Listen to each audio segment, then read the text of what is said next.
And we're in the garden this morning. Good morning, Dabney. Good morning. Haven't seen you for a couple of weeks. No, I've been doing a little traveling. All right. Well, good Hey, for you. you. Have to forgive me. I got a little jet lag too.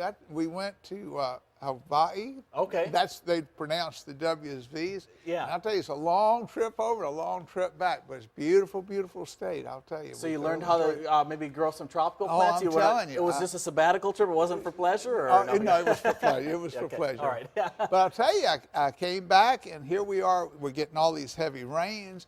And of course, the insects are not giving us much of a problem right now, but I am concerned about disease, particularly in our roses, in our vegetable garden, and in our fescue lawns, because when we get these type of rains and then the extreme hot temperatures that we're having, that sets up conditions. So folks, if you are having a little bit of problem, leaf spot, you may want to consider treating with a fungicide. Those of us that have the summer lawns, the Bermudas, the Centipede, St. Augustine's, they're looking really great because this is the type of weather they like. So. All right. Well, we have a couple of callers in queue ready for us. So we have a caller from Norfolk. Good morning. What's your question for Dabney?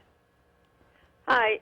My friend has a bunch of, I call them tiger lilies, and they seem to be multiplying. She wants to give me some of them. Are they bulbs, and when do we transplant them? If they are tiger lilies and not daylilies, yes, they are a bulb. But a good time to transplant, divide those, would be doing it in the fall, say October or November, once they finish blooming and everything. The problem is if you try to do it right this time of year, then it kind of disrupts them and it's going to be some stress. So wait till fall to do that. Yeah, and I've been having problems with my tomato plants, Dabney. We were talking before this during the commercial break. A lot of rain. You're saying mostly the rain is probably causing the problem with my plants? Well, not so much the rain. Well, the rain in conjunction with you watering.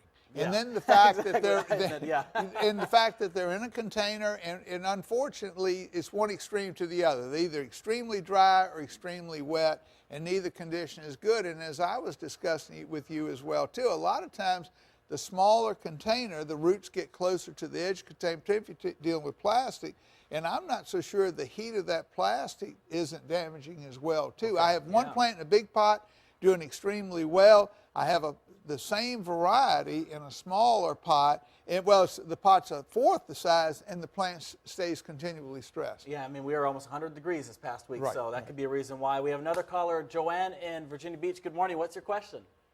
Good morning. I was calling because I have a holly bush that has this black, powder stuff on the leaves, and if you go over and try to wipe it off, it'll actually just wipe right off, but it's like covering all the old portion of the bush, but not the new growth. Right. I was wondering what I could do to save, or if that's going to kill the bush, or what I could do to get it off there. Definitely we want to treat for that. That's called black sooty mold, and basically it's coming about because you have had a lot of insect damage, and when insects feed on your plant, they're sloppy eaters, they leave the sugary water behind, then the mold forms on there. A good all-season oil will work extremely well. 2 applications about 5 to 7 days apart. It'll clear the black mold right off, and in conjunction, it'll also help control some of your insect activity. Just keep in mind when you do spray, don't spray in the heat of the day, early morning, late evening, preferably early morning I think works better, and spray the underside leaves as well as the top of the leaves. That way we'll control some of the insect activity. You said it was some type of oil?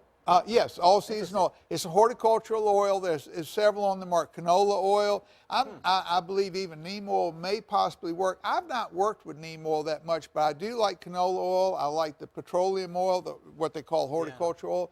Those work quite well. All right. Well, thanks a lot for the tips this morning, Dabney. We'll have more tips on our website at wavy.com. In case you've missed the last couple of weeks, we'll have another check of weather and news coming up after our break.